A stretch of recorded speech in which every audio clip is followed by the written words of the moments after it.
இல்ல நான் தெரியாம தான் கேக்குறேன். நல்லா வாய் நிறைய மாப்பிளன்னு கூப்பிட்டு வீட்டு நடுவுல உட்கார வச்சு தம்பி எப்ப ஃபிக்ஸ் பண்ணிக்கலாம்னு சொல்லிட்டு இப்போ என்கிட்ட கேள்வி கேக்குற? அது இல்லடி, வீட்டுல மூத்த பிள்ளை இருக்கும்போது சின்ன பிள்ளைக்கு கல்யாணம் பண்ணா உனக்கு ஏதாவது குறை இருக்குமோன்னு ஊர்ல இருக்கவங்க தப்பா பேசி என் தாய்டி இப்பெல்லாம் நினைக்க மாட்டேன்னு எனக்கு தெரியும். என்னால இந்த லவ்வர்ஸ் எல்லாம் கிட வேணா, நீ கல்யாணம் பண்ணி வை. அதுவும் எனக்கு லவ் பண்ணி மேரேஜ் பண்ணணும் சுத்தமா விருப்பம் இல்ல. அப்போ உனக்கு ஓகே தானே? தயவு செஞ்சு சேர்த்து வை. ஆண்டி, நான் ஒன்னு சொல்லணும். என்னப்பா? பாரதியோட அப்பா ஃபாரின்ல இருக்கிறதுனால ஆமா பக்கத்துல இல்லைன்னு சொல்லி ரொம்ப ஏங்கிட்டு இருந்தா. அப்பா மாதிரி இருந்தா அவளை நல்லா பாத்துப்பா ஆண்டி. பாவா, நீ அப்பா மாதிரிலாம் அவளை பாத்துக்க வேணாம். என் பிள்ளைக்கு நல்ல புருஷனா இருந்தா அவளை பாத்துக்கிட்டா போதும், சரியா? சரி, வரேன் ஆண்டி. சரிப்பா, போயிட்டு வாங்க. கொஞ்சம் வழியை விடு.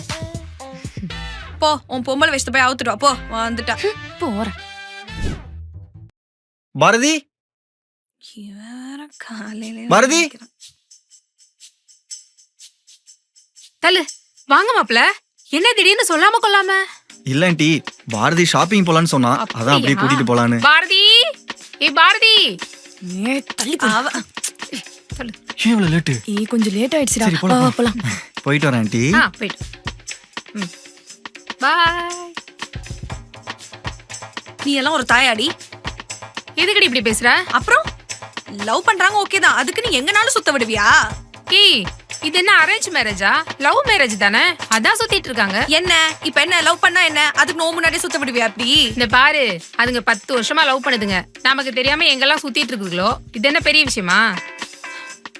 ஊருக்கு என்ன பேசுவோம், பிள்ளை பத்தி தான் தப்பா பேசணும். நீயே போன்னு அத பத்தி யோசிக்காதடி. அவ ஏதோ திங்ஸ் வாங்கணும்னு சொல்றா. ஆட்டோல போனா ஆட்டோ காசு யாரு கொடுப்பா? அவன் கூட தானே போறா. காசு மிச்சம் தானே நமக்கு. சும்மா புரியாம பேசிட்டு இருக்க. இதனால தான் அப்பா ஃபாரின் போயிட்டாரு. நீ தான் தண்டம் போ. என்ன இப்பவா? சரி போதுமா? என்ன பத்தாதா? சரி இரு.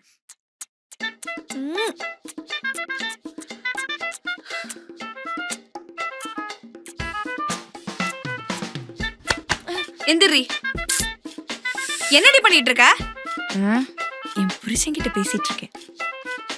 அக்கா இருக்கும்போது இப்படிதான் கொடுத்துட்டு இருப்பியா? ஏய், நல்லா லவ் பண்ணும்போதே கொடுப்பேன். அப்பவே உனக்கு நான் பயந்தது இல்ல. இப்போ நாங்க கல்யாணமே பண்ணிக்க போறோம். என்ன வேணா பண்ணுவேன். ரொம்ப ஆடாதடி. எங்களுக்கும் மேரேஜ் ஒண்ணு நடக்கும், அப்ப நாங்களும் இப்படி கொடுப்போம். அப்படியா? சரி கொடு.